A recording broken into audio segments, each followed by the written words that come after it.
Alrighty, driving the vehicle.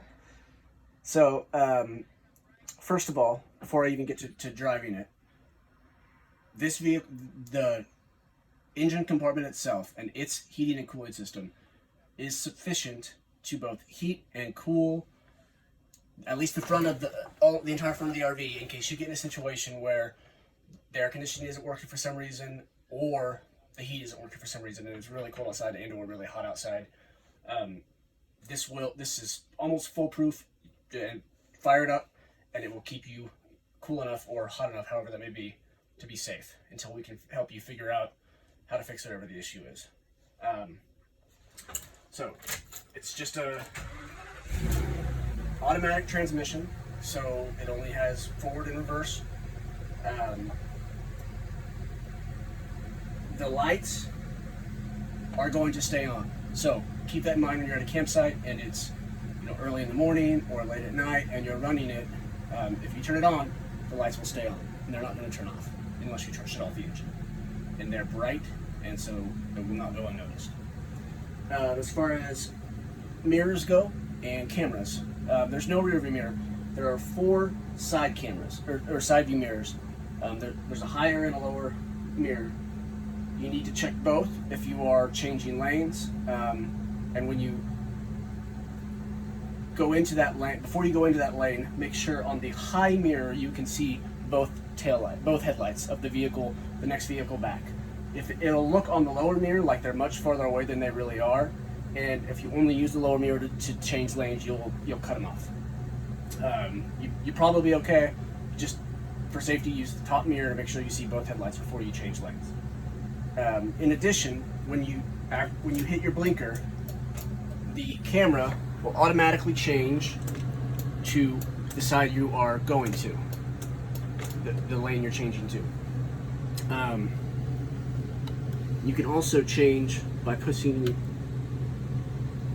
this button. You can change which of the 3 cameras. So there's a side to the right, to the left, or to the rear view, and to the left. By default, it's on the rear view. Now, this isn't to be used as a rear view camera because its sole purpose is for backing up. So when you're driving, this has no use. If you try and use it as a rear view camera, you'll just be frustrated that you can't see the cars behind you. I keep it in the left lane. The tow haul is up here, so if you're towing, make sure that's on. The radio has to be turned on. It doesn't just come on when the engine turns on. There's an actual button just on the radio. There's the button for the generator. Now, we wouldn't do that on a different video. And then there's the button for auxiliary start. So if the battery up here is dead, we have 2 auxiliary batteries underneath the stairs that can also be used to start the engine. That's off by default. Air conditioning stuff is all pretty straightforward. As far as the radio goes, during the walkthrough, I'll show you how to hook it up Bluetooth to your phone. We're not going to make a video for that, but we will show you during the walkthrough. Make certain this will not turn off. If I shut the engine off, the radio is still on, and it will kill your battery if you leave it on. Do not forget to turn that off if you use it.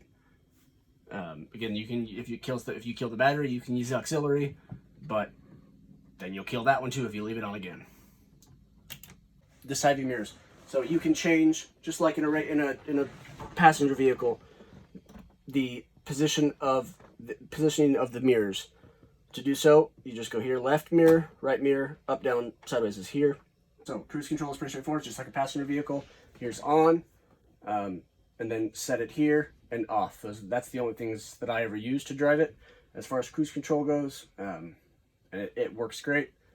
If you get below 1/4 of a tank, the generator will default to off, because the generator runs on the same gas tank as the vehicle, and we want to make sure that you get to your location to gas up.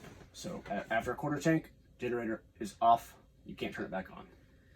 The generator is the only way that while you're driving, if the generator has to be on in order to use the microwave or watch the television. Both of those things you can do, and you can turn the generator on to do them, but without a generator they won't work.